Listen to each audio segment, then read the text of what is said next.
ratings, and reviews. Each week, we take a minute to highlight your guys' reviews of the show. Let's get this 5-star review party started with Todd commenting on episode number 364. That was the famous You Can't Negotiate the Price of Success episode. If you've not listened to 364, definitely do so. Todd says, Brian, this episode was right on point. Great content. Love it when you get on that soapbox once in a while and let her air out. I need it once in a while. Great job, Todd Wildrick of Toddlers Total Turf Care LLC in Wisconsin. Murph7844 says, very easy to learn from this podcast. Brian and his guest have helped me grow my business, opening my eyes to things that I wouldn't even realize that I should be doing. Thank you, Brian. The next reviewer says 5 stars and keep getting better. Brian is great. This is the show if you are in or interested in getting into the green industry. That comes from Mike with Coastal Fertilization and Weed Control out of Toms River, New Jersey.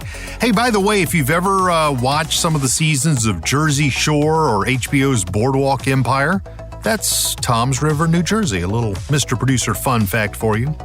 Our next reviewer says, love watching the YouTube channel and also listening for more information that you don't always get on YouTube. I feel like part of the Fullerton family, watching everyone grow and expand over the last 4 years after finding Brian. That's from Dover523. No bin jokes. Mr. Dover has heard them a million times.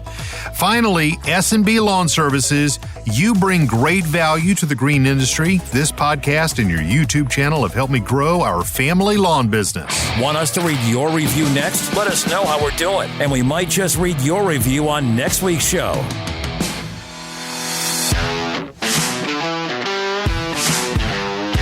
You're now listening to the Fullerton Unfiltered podcast. Straightforward, no nonsense business advice. Completely unfiltered. Grow your business. Grow your life. Now, here's your host, Brian Fullerton.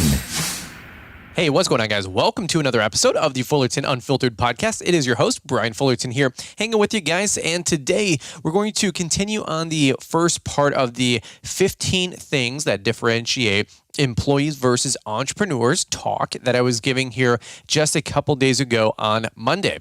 We actually made it through about the top 7 or 8 different things that employees and entrepreneurs have for differences, and that's for a good reason. I mean, for crying out loud, right? Who wants to own a big company and have payroll and have accounts receivable and have inventory and overhead and payroll to take care of? Not me, says the employee. And by the way, if you're an entrepreneur or a business owner who wants to have a ceiling, who wants to have their income be controlled, who wants to have the man tell them what to do, not me, right? So any which way, we're going to have some fun on this podcast today. I'm going to wrap up the top 15 differences between employees and entrepreneurs. This was actually from lifehack.org. A gal named Jessica Oman, if I'm saying it right, or Oman. She put this article together. One of you guys actually sent it to me a little while ago. And it's something that I just thought was pretty timely, pretty relatable, since a lot of us are hiring employees for the first time. Your companies are growing, and I just think it's a fun conversation. And actually, I had some good feedback. I didn't know if you guys would appreciate an episode like this or not, but actually, I had a couple people say this was a fun episode and appreciated me kind of ad-libbing along the way. And thank you. I appreciate that. So I'm doing my best here to create some fun content that's engaging and keep you guys motivated during the work week. Any which way, we're going to be doing a wrap-up episode here of Together in the Trades if it hasn't dropped already. I'm going to be doing that tag team with my wife. We had a blast in Nashville, and like I said earlier, still kind of coming in hot, recuperating from that long weekend nonetheless, right? Really quick, a little timely note just to keep you guys posted. Launchpreneur Academy Live 2022 tickets will go on sale next week. I'm not sure which date the video is going to drop. I'm probably going to be releasing that sometime Monday, Tuesday, Wednesday, the first week of July. So we are very excited about that. And tickets, just so you guys know, will be limited. For real. We now are in a larger ballroom, and we know how many people we can fit in this thing. We rented out the entire conference center on one side of this whole building, literally the whole wing. So any which way, we are jam-packed, slam-packed in that room, and it's going to be round tables of 7 or 8 seats. 400 tickets will be available here. Last year, we had around 340 people at the event. The year before, 245. So do the math. If we're adding 75 to 100 people per year, it's going to be a sold out event. And we cannot wait to have you guys there. Okay.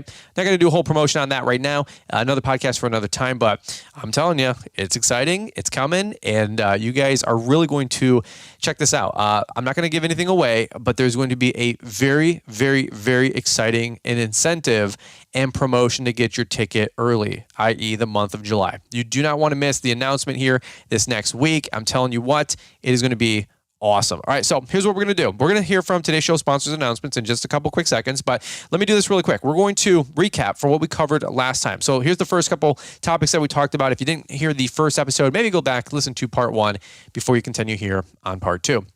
So the 7 things that we covered on the previous episode. Number 1, employees seek direction while entrepreneurs create a path. We talked about that. We talked about number 2, employees do while entrepreneurs listen. Number 3, employees take fewer risks while entrepreneurs live for them. Number 4, employees are often specialists while entrepreneurs are generalists. I talked about that for about a 7-minute rant. Number 5, employees get paid for their role while entrepreneurs get paid for the results. One of the best statements ever. I think that's one of the best lines ever penned. Number 6, employees love holidays because they get the day off, while entrepreneurs love them as well because they can do everything that they want and there's no interruptions or few interruptions. And then number 7, employees appreciate a steady employment while entrepreneurs are just comfortable without job security. All right, we're going to be starting here in just a hot second with number 8, which was employees follow the rules while entrepreneurs break them. So we're going to be going through the rest of this list from lifehack.org. All right, so and by the way, I'm going to ad-lib along the way, chime in as I can. And you know what? Employees versus entrepreneurs. I think there is an important role for both in society. Okay, I'm not saying that everybody should drink the Kool-Aid and throw off the ropes and take their boat into the deep blue waters and throw up their sail and navigate away from the land of familiar through the land of unknown and through the unknown charted seas to find paradise. I'm not necessarily saying that. I know quite a few people actually that are great employees and they should stay employees. And you know what? That's not a put down. You know what? We need other people working factories, factory lines. We need other people manufacturing. We need other people, police officers and firefighters and all the different folks in the military that they're not necessarily employees, but they're service people. And you know what? We super appreciate them. We need all those different folks. So not everybody, by the way, is cut out to be an entrepreneur. I'd love to know what the stat is with the U.S. population, small business owners versus employees. I would imagine there's something like 40 or 50 million small business owners. So I guess I would imagine there's 20 to 40 million entrepreneurs out there in the United States because some people own multiple businesses, right? So let's do this really quick. We're going to keep this episode short and sweet, maybe some fun, exciting, just encouragement and motivation. And by the way, so many great things going on behind the scenes here. Launchpreneur Academy live tickets going on in July. Some other great announcements with a summer tour.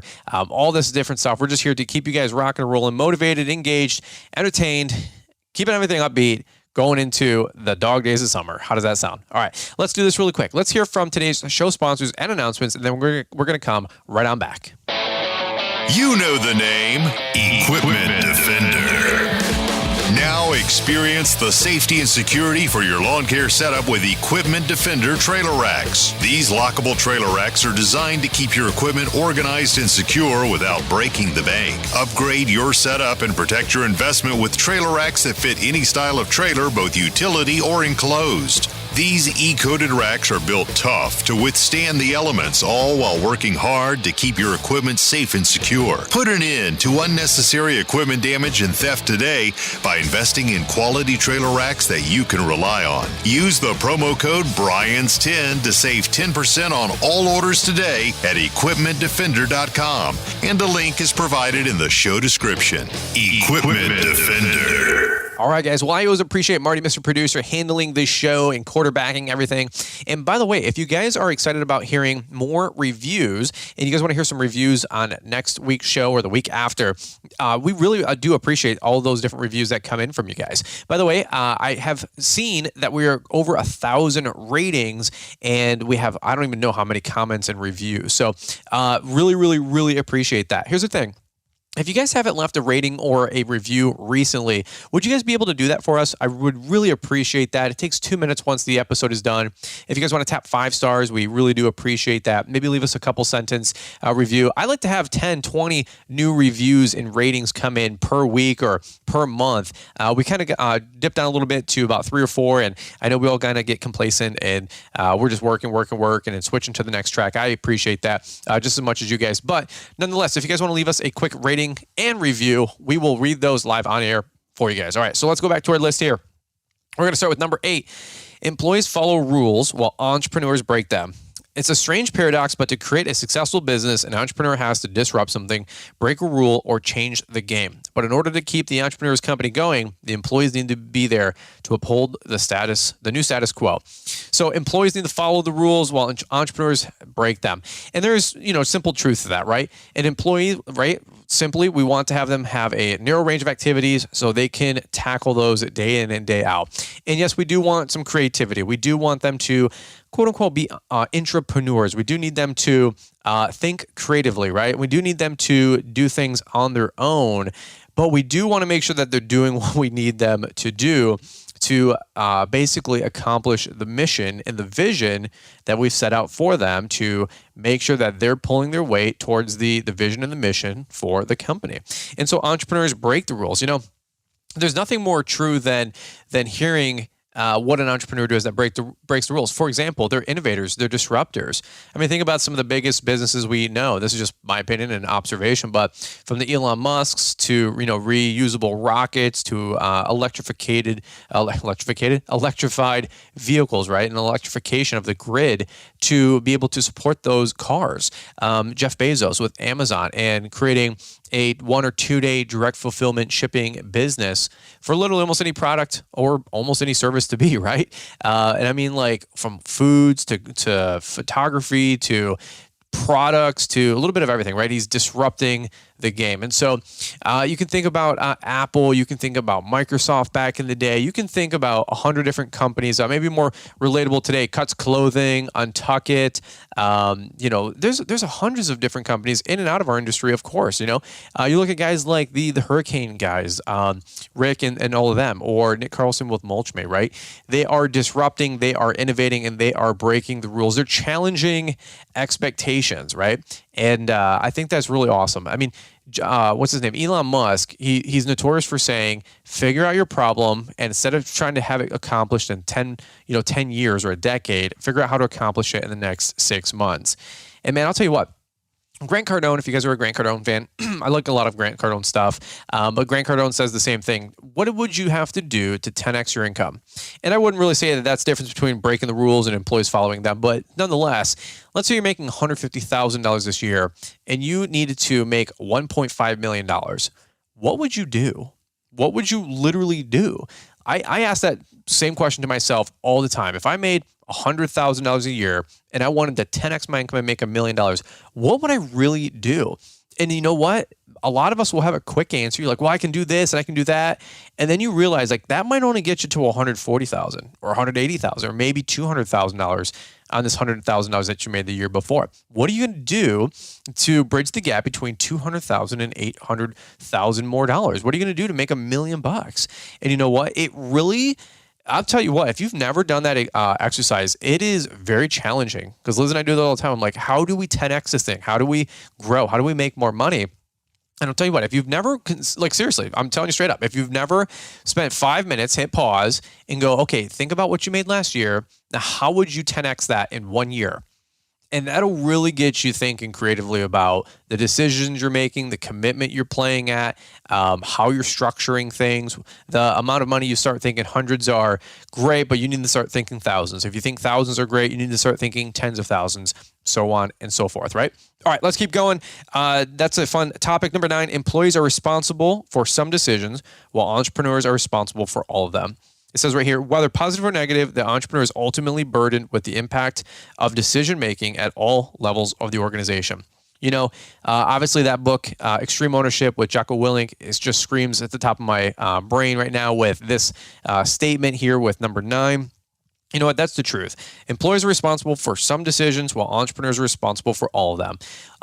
Jocko Willing talked a great story in that book. It was a situation that had went bad. It went south. We're talking about military exercises. We're talking about, engaging the enemy. And I think the city that they were working with was Fallujah and a bunch of other surrounding cities in, I believe, Iraq, if I'm not mistaken. And long story short, something went south. Let's say there's a dozen guys part of that unit, and they're all getting extracted out. Things went south, and he's going around the helicopter or whatever, and they're saying, hey, what happened here? And one guy says, I did this and I made a mistake. Next guy says, I did this and I made a mistake. And they went around the whole room and or the whole helicopter or the debrief, and Jocko said, you guys are all wrong. What happened was I failed and I failed you and I failed the mission. Right. And it was extreme ownership. It was extreme leadership. And you know what? Whether it's a military, engagement, whether it's a corporate boardroom, or whether it's, your 4 or 5 guys that are on the crew and on the lawnmower, and somebody does something that makes a mistake that costs you a client, costs you an expensive repair. At the end of the day, although the employee might have done it, it's your fault. It's your responsibility. Take it or leave it, like it or love it, doesn't really matter. That's how it works with extreme ownership. And you know what? I really, really, really encourage you to subscribe to that, because it'll start taking away the excuses and the nonsense that goes on in your business. You're going to have to realize it's all on you. And that is tough talk. That is tough, communication. That is extreme ownership. That's extreme leadership. For example, my guys a couple weeks ago, some of you guys saw the YouTube video, Rob backed up the truck, it jackknifed on the rack with the Billy Goat. Billy Goat punctured our right rear LED taillight and also made a dimple on the metal of the truck fender. So the truck fender, it's fine. It's got a big dimple. It's on the curved back rear right corner above the taillight. So it's on an angled curved piece. That ain't getting fixed. Okay, that's a whole new right corner panel. I ain't dropping $1,500 on all that. Little ramen noodles, and we can shave it. We can, put some Rust-Oleum on there. We can primer it. We can paint it, like those videos you guys see on Instagram Reels, right, with the ramen noodles. Just having some fun. We're not doing that, but nonetheless, broken LED tail light, $1,000 later. Just a black eye for that week, that month for the company. But you know what? Extreme ownership. We should have took the Billy Goat off. We should have took the rack off. I should have taught my guys how to A, back up better, B, not jackknife things, C, figure out a way on the route where they were backing up to not have to be able to pull forward and pull through, right? Period, case closed. Rob took ownership of it. He's like, hey, I'm super sorry. He was extremely apologetic, but for me personally, it was my fault. And I can give 5 different reasons why it was a mistake because of myself. Okay, so take responsibility for everything, right? Let's keep going. Number 10. Employees execute tasks while entrepreneurs plan. It says an employee can take work day by day, whereas an entrepreneur has to consider how well the tasks are being performed relative to the long-term plan of the business. Man, that's an interesting one. Employees execute tasks while entrepreneurs plan. I mean, to me, that just goes right back to having a vision. You have to have the macro while the employees take care of the micro. Okay, let's keep going. Number 11, employees like structure while entrepreneurs like infrastructure. Interesting thought. While employees generally prefer to have a defined range of responsibility, well, there you go. That was my definition a minute ago. Entrepreneurs consider how each person's role contribute to the business and its growth as a whole. That is a very, very true statement. Employees like structure while entrepreneurs like infrastructure. One thing, let me give you, for instance, when you're building your company, you're building your team, you're building your organization, whether it's just you and 3 guys or you and 25 people or you and 50 people, it's almost like everybody's looking at their org chart from the side, right? We're all looking from at a glance from the side, right? And it looks like any hierarchical setup or organization or structure, right? Anything with structure is going to look pyramidal in shape, right? So you got the owner, the president, whatever you want to call it. You're going to have your executive team, your management team, the crew, and then the newest hires, right? So it's going to look pyramidal in shape, just like anything else that's structured, right? From a church to the head pastor to the deacons to the whatever else in the congregation, right? It's just everything's kind of shaped the same way. One thing that you can always, or one thing that you can do though, is not just look from your company from a side view, but look at it from a top-down view. Looking from the top of the pyramid straight down, from a bird's eye view. and where you have one crew from the side and you're like, okay, here's an org chart. But when you turn that vantage point, 90 degrees going up and you're looking straight down bird's eye view, now you can kind of look at a pod. You can look at a pod. So it's not just you have a crew leader and 3 guys on that crew. You can look from the top down and say, okay, that's a pod. That's an organization of a crew. That's these guys that are in charge of this maintenance division. This is another part of the maintenance division. This is another maintenance division. This is another maintenance division. And instead of just looking at this org chart of, 4 foremans and each crew has 4 guys, now you're looking at this organization, this pod. You have this operations division, right? And looking from a 3D vantage point, you can see the dynamics of how all this plays out. You can start looking at the dynamics of relationships and teamwork and synergy and the ability to empower these folks in this division to accomplish big things. So I do like where this says employees like structure while entrepreneurs like infrastructure. You know what? Everybody's role has to be defined, and you also have to keep tabs and a pulse on everybody's role in the company. All right. So I do like what it's talking about where it says entrepreneurs consider how each person's role contributes to the business and its growth as a whole. Do you need to move people in the organization? Do you need to restructure things? Are certain chemistries not happening on certain crews with certain people? Right. That's huge. You don't just slap 2 guys together and say, you're a unit. Doesn't really work like that. If you want a great example of that, go watch the new Top Gun movie, okay? All right, by the way, great movie with Tom Cruise, okay?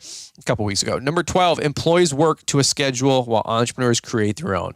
If they don't develop strong time management skills, entrepreneurs can burn themselves out while working too many hours each week. Well, that's a fact. Employees work to a schedule while entrepreneurs create their own.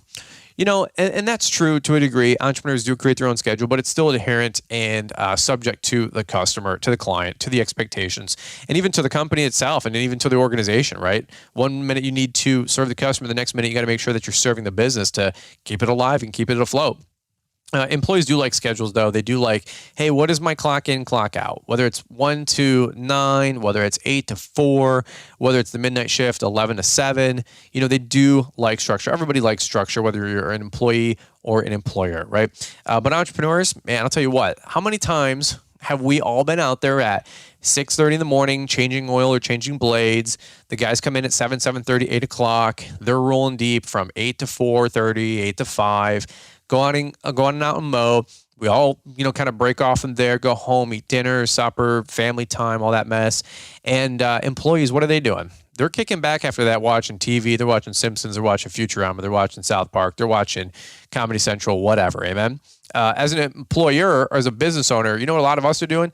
Invoicing, estimates, billing, changing lawnmower blades again, cleaning up the shop, rotating tires, 100 little daily tasks, right? So when it's talking about creating schedules, I'll tell you what, as an employer, the schedule's wild, man. And there's times when maybe it's 90 degrees out and you guys want to work, 6 in the morning or 5 in the morning till noon to beat the heat. And then after that, you'll go back out from, 7 p.m. to 9 p.m. at night. We've done that before. As an entrepreneur, it's, what do they say? Entrepreneurs are the only ones interested in working 80 hours a week to avoid working 40. Man, that's the truth right there. I do like structure, but at the same point, people always say, well, how much money do you invest in the business? How much time do you put into the business? Simple answer, as much as it takes, as much as is required and to get the result. It's the nature of the beast. Some weeks it's 80 hours a week. Some weeks we can get by with 40. Just depends, okay?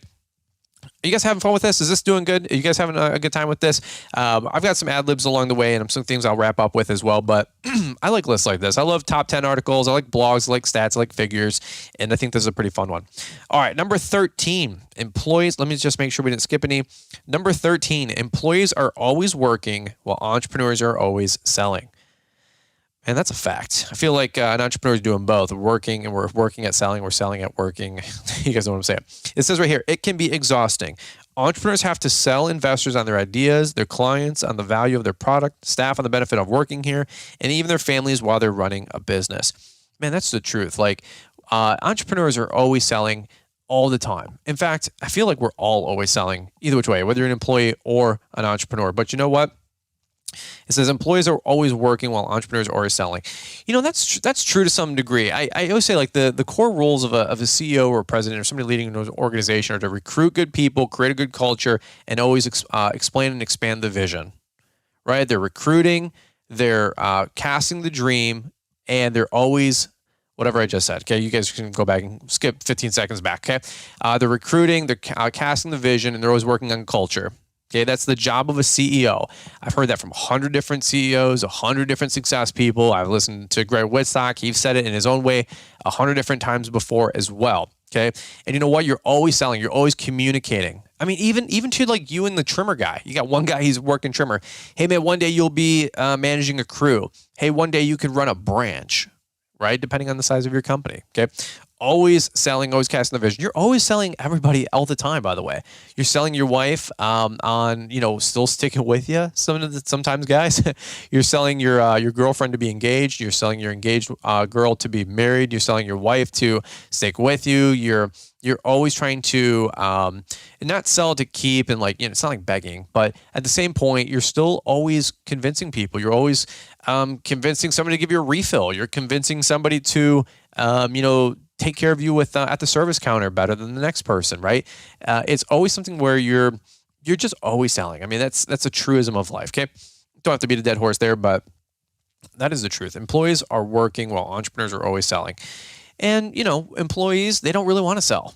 Not all of them, right? I mean, very few people are salespeople, right? I mean, I'd say probably one out of every, what would you guys say, 8, 10, maybe 15 people are really engaged in selling or destined to sell or want to sell. Now, there's a lot of salespeople out there, don't get me wrong. 300 million people in the country. If 1 out of 10 is a salesperson, well, there's, 30 million salespeople? Okay, but not everybody wants to sell in an organization. All right, number 14, employees can enjoy more social interaction while entrepreneurs often work in a silo. Entrepreneurship can get lonely, especially at the beginning. It helps to have a mentor or other group to bounce ideas off early stages of starting a business. Yeah, that's the truth, man. Employees, they get to fraternize, they get to hang out with their coworkers, it's a little bit more laissez-faire. They have stuff to do, don't get me wrong. I'm not diminishing anything they're doing. But entrepreneurs themselves, it's, you are the leader of the organization. You do have to disrupt. You do have to innovate. You do have to create an exceptional product or service, right? So you are obsessed would probably be a great word to use, or you are focused, on creating whatever that is for the company, for the organization. You're creating that vision, that culture of finding good people. So you're going to be doing a lot of work solo to hit those 3 huge things that you should be accomplishing daily, right? Nonetheless. So employees can enjoy more social interaction. Well, here's why, because they're not obsessed necessarily with the vision. They're not obsessed with recruiting. They're not obsessed with necessarily making the product as great as it can be. Now, if you have a culture of obsession, you can make a damn good product and a damn good service, right? I mean, that's what Tesla does. Elon Musk is obsessed. He's created a culture of obsessed, probably personalities and people with him that don't mind working 100 hours a week for $55,000 a year. Not everybody at Tesla is getting paid $200,000. Okay, that's not how it works. There's a great, an autobiography I think is by yourself, and then a biography is when somebody else writes it. There was the SpaceX books, whatever the Tesla and Elon Musk SpaceX book was. It came out about 4 or 5 years ago. One of my favorite reads of probably the last decade. I mean, it was such a great book. It was written by somebody else, but Elon was able to jump in and out of the book based on the author asking him to chime in. He's like, hey, I'm going to publish this thing anyway. Do you want to co-write it with me a little bit? Elon said yes, which was awesome. But it's just a really, really good book and a really good read. But you know what? How many times have you guys heard, Jeff Bezos or who's the guy that made Apple, obviously? Oh, my God, I can't even think about it right now. That's how fried my brain is. Why can I not come up with that right now? Who made Apple? Who founded Apple? God, that is awful. If I got to... Steve Jobs. Jesus Christ, Brian. That's awesome. All right. Steve Jobs all the time was obsessed, and to a fault. And many people have heard his story, and he would be working and tinkering on something for 3 to 4 hours a day, right? Just obsessed, from whether it's animation with Pixar to creating the Apple iPod to the iPhone, so on and so forth. But you know what? He's beyond obsessed to make a world-class product. So it's no surprise to me that, an entrepreneur is going to be obsessed about from the most macro detail to the minute detail.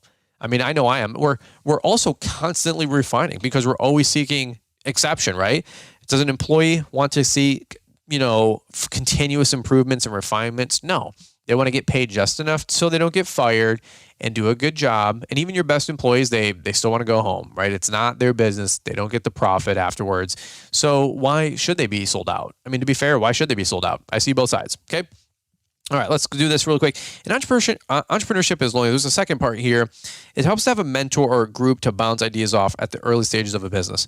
That's true. That's why you don't tell your dream to family members or to other people that may not get it, right? Because they already have this minimums mentality, a lack mentality, a punch in, punch out, clock in, clock out mentality. They don't want to pay the full price. They don't want to start a company. So be very, very cautious with who you do coaching calls all the time. And I get folks, younger folks, of course, 18 to 25, and like, hey, my friends or my family don't really get it. Or, I'm in college. I want to drop out. My mom wants me to finish up school. My dad doesn't really care, or vice versa.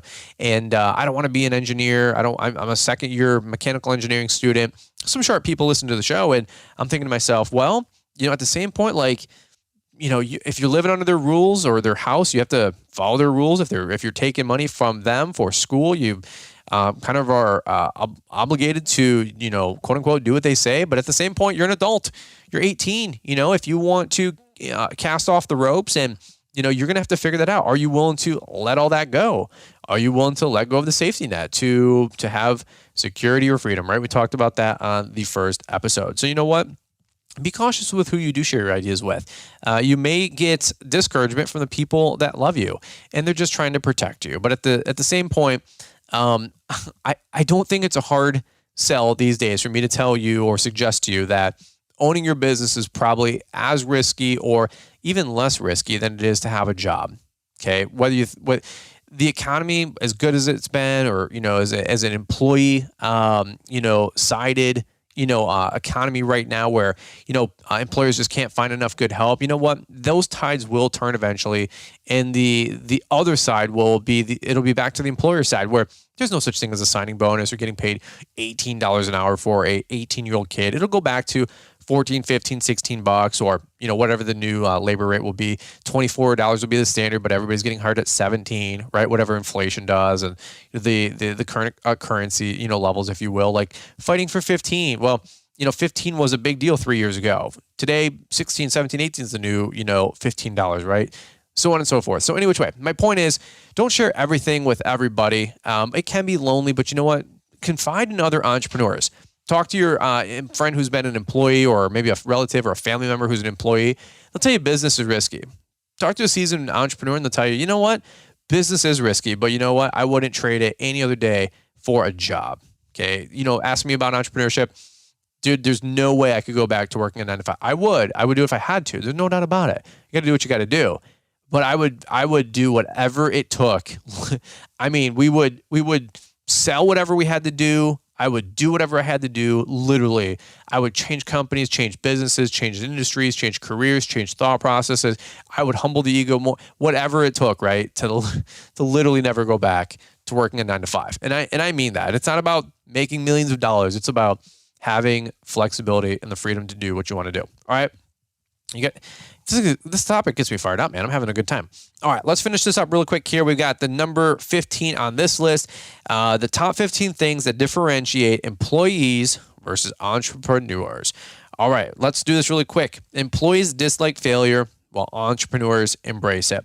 Failure means learning, and entrepreneurs know that failure is more likely than success, and failure can lead to success. Employees would rather not fail at their jobs, as it can lead to fear of losing and steady employment they value. To losing the steady employment they value. Employees dislike failure while entrepreneurs embrace it. Well, here's what I will say. I don't know about all entrepreneurs embracing failure, because I know a lot of entrepreneurs that dislike failure and try to avoid failure as well. But here's what I do know. The best employers out there, the best entrepreneurs out there, the best business owners out there, they do embrace failure, right? IBM, what's his name? Watson founded the company, whatever it was. He said, if you want to double your success, double your failure rate. If you want to increase your success, double your failure rate, or whatever his famous quote is, right? So what does that mean? Embrace failure. There's a great book out there. I think I talked about it maybe last year on a podcast. It was a sales book from a friend of mine who has a network marketing business. And he said, it was a great book, great read. It was called Go for No. And most people try to avoid the no. They try to avoid failure. And as an entrepreneur, many of us know this, but if you're new, welcome to the jungle. Welcome to drinking the Kool-Aid of entrepreneurship. You have to embrace failure. And why am I a more successful lawn maintenance company? Because Lord knows we've messed it up every other different way before we've actually found the way it worked. We were the Thomas Edison of, I think that's light bulb guy, right? The Thomas Edison of lawn maintenance professionals, right? We failed 10,000 times until we found the one way that it worked. Which is so funny because there was no social media. There was no YouTube. There was no Lawntrepreneur Academy. There wasn't the Green Industry Podcast, okay? We failed 10,000 different ways, and then we finally started figuring out. And at the same time, correlating to we jumped on YouTube, and we had more of you guys weighing in to help me grow, and I was trying to help my best to help you guys grow. And it's just funny how it all kind of came together. But you know what?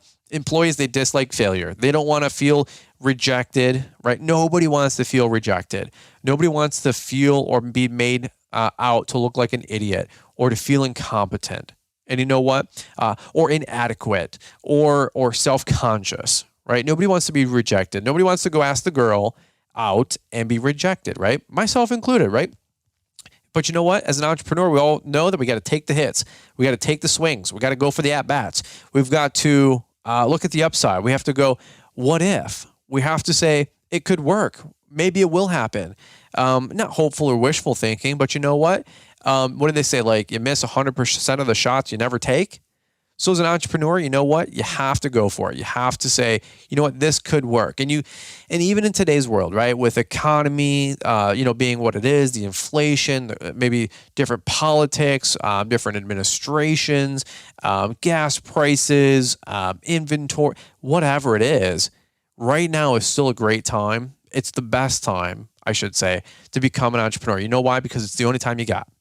Right. And it's like the old lawn site guy, go for it. If you guys, anyone of you guys has been around for 2 decades, you guys know the gopher guy, right? Go for it. I heard that freaking dude for probably a decade before, I don't know about a decade, but probably 5 or 6 years before I ever decided to go for it with my own lawn care landscaping business. I was on lawn care forums back in the day when I was 15, 16 years old, man. It's wild. And probably on those websites until the better part of 2005, 6, 7, 8, 9, whatever. That guy's probably maybe one of the first lawn care millionaires. Who would have thought, right? Any which way, it says employees would rather not fail at their jobs as it can lead to fear of losing and steady employment that they value. And that's true. Employees don't want to mess up. They don't want to make mistakes. And frankly, they shouldn't. That's why they have a narrow range of tasks and responsibilities. Just do this. Do it the best you can. Be efficient. Don't steal. Don't rob. Don't lie. Don't destroy. We would appreciate that. And you will create profit for the company. We've communicated what your role does for the company, how it leads to the greater good. And you know what? Rock and roll. As an entrepreneur, you got to look at failing and making mistakes is the only way to really get to the finish line. We say this all the time on podcasts. You don't learn when you win. You learn when you fail. And that's the truth, right? Because when you win, you don't really learn any lessons. You just win. You might say, okay, well, this is the way it worked. But you know what? When you lose, you say, well, it didn't work this way. I got to change. I got to try something different. I got to adjust. Try, fail, adjust, repeat. Try, fail, adjust, repeat. Try, fail, adjust, repeat. Right? And so it's the trying, it's the failing, it's the learning, it's the adjusting. And after 1 or 2 cycles of that, you'll figure it out. Whatever the task is, you'll figure it out. Okay? So employees, just like failure, entrepreneurs embrace it. You know what? The best entrepreneurs embrace it. Even myself, I don't like being rejected. I don't want to fail. I don't want to make mistakes. Mistakes cost time. They cost money. They cost life force. They cost energy. They cost resources. Nobody wants to make a mistake. But you know what? Liz and I have learned to accept, embody, own, appreciate all the failures, all the mistakes. If you want to have a really great relationship, make a bunch of mistakes along the way, apologize, have grace, have love. And you know what? Get back together, figure those things out, adjust, and you'll have a stronger marriage because of it. Okay. All right. Well, that's what I got from this article, lifehack.org. This was the top 15 differences between employees and Entrepreneurs from Jessica Oman. By the way, there is probably a top 100, maybe a top 1,000 list that we can go through talking about the difference between employees and entrepreneurs. You know what the difference is? Long story short, entrepreneurs, they want to own their own business and they want to call their own shots and they want to build a dream. They want to pursue. And employees, most of them, they want safe, secure jobs, a reliable, steady paycheck. They are ambitious enough to make sure that they do the job, they don't get fired, but at the end of the day, they want to leave at 4 or 5, 6 o'clock or 9 o'clock at night or 3 in the morning when their shift ends, whenever their shift ends, whatever kind of job it is, and they want to go home and quote unquote, they want to live the good life. And you know what an entrepreneur does? You know what a business owner does? They want to do whatever it takes for as long as it takes, whatever it needs to do, whatever it has to get done so they can build a life that they want. And you know what? They're sick and tired of living a good life and they want to live a great life. That's the difference between an entrepreneur and an employee. Okay. The difference between is good or great. And you know what? The enemy to great is good. Because I see so many people giving up a great life in exchange for a good life because they weren't willing to pay the full price. So that's what my difference is right off the top of my head. The difference between employers and employees, the difference is a good life and a great life. And Liz and I, we don't have a perfect life, but I'll tell you what, we do have a great life and I would never change it or trade it for a good life. All right, that's what I got on today's episode for you guys. Always bringing the heat. I appreciate you guys listening in. You know what? These kind of topics always get me all excited and all fired up. Telling you what, hope you guys are having a great week. You know what? The energy behind the scenes is going great for Liz and I. We've got so many things we're excited about working on through summer. These are not the dog days of summer. This is the time where we pour gas on the fire. This is the time where we shift gears. We crank it up a notch. You know what? Everybody's at the pool. Everybody's at the lake. Everybody's taking time off. And you know what? The extra mile, the road to on the extra mile, you know what? It's wide open. Everybody took the off-ramp. Everybody's at the rest stops. Everybody's taking time off. They're like, you know what? It's summertime. We got to go on vacation. We got to enjoy ourselves. And you know what? That's fine. That's cool. That's great. But you know what? If you want to start passing people and blowing by people and you want to start making some huge gains, this is the time you do it. The summertime is one of the best times to make progress in your company. And you know what? In the fall, you'll have so much more success. And people will say, well, it's because you're working so hard in the fall. The reality is that you never took your foot off the gas in the summer and you blew right by them, okay? Doesn't matter how fast they come back out of the gate after hitting the pit stop, they'll never catch up. By the way, other great time of the year to make sure that you're keeping the hammer down when everybody's taking their foot off the gas, the holiday season. From Thanksgiving to Christmas, almost towards the end of December, especially in corporate America, ain't nobody doing anything those 6 weeks. And that is the best time to write your book, write your contracts, build your podcast, start your YouTube channel, start your side hustle, business on Instagram, selling t-shirts, do whatever you're trying to do out there, okay? Any which way, guys, I love you. I appreciate you. Hopefully this stuff motivates you, keeps you excited, keeps you fired up, maybe burns 45 minutes off the clock for you guys mowing lawns. You look down, you look up, and you're like, wow, we already mowed this whole commercial site. Normally this thing takes us an hour. Because I was all fired up, it took me 45 minutes. And you know what? Brian kept me entertained, kept my mind off the task at hand. And you know what? You look down and you can already check off another property off the list. How cool is that? All right, guys, let's kick it back over to Marty, Mr. Producer, down in the ATL. Marty, take it away. You know the name, Equipment Defender. Now experience the safety and security for your lawn care setup with Equipment Defender trailer racks. These lockable trailer racks are designed to keep your equipment organized and secure without breaking the bank. Upgrade your setup and protect your investment with trailer racks that fit any style of trailer, both utility or enclosed. These E-coated racks are built tough to withstand the elements, all while working hard to keep your equipment safe and secure. Put an end to unnecessary equipment damage and theft today by investing in quality trailer racks that you can rely on. Use the promo code BRYANS10 to save 10% on all orders today at equipmentdefender.com. And a link is provided in the show description. Equipment Defender. Thanks for taking the time to listen to the Fullerton Unfiltered podcast with Brian Fullerton. We hope you enjoyed this production. If so, please consider leaving us a 5-star review for the show. While the techniques and ideas presented here are designed to help you grow a more successful and profitable business, no one can guarantee these results for you. We want to emphasize that entrepreneurship is not easy, and the ideas presented here are just the opinions of Brian Fullerton and his respective guests. No one can guarantee success for you. That being said, we hope the ideas presented here help you and motivate you to go on out there and crush it with your own business. Fullerton Unfiltered Podcast. Thanks for listening, and we hope to see you on the next episode. This has been a Brian Fullerton and Mr. Producer production.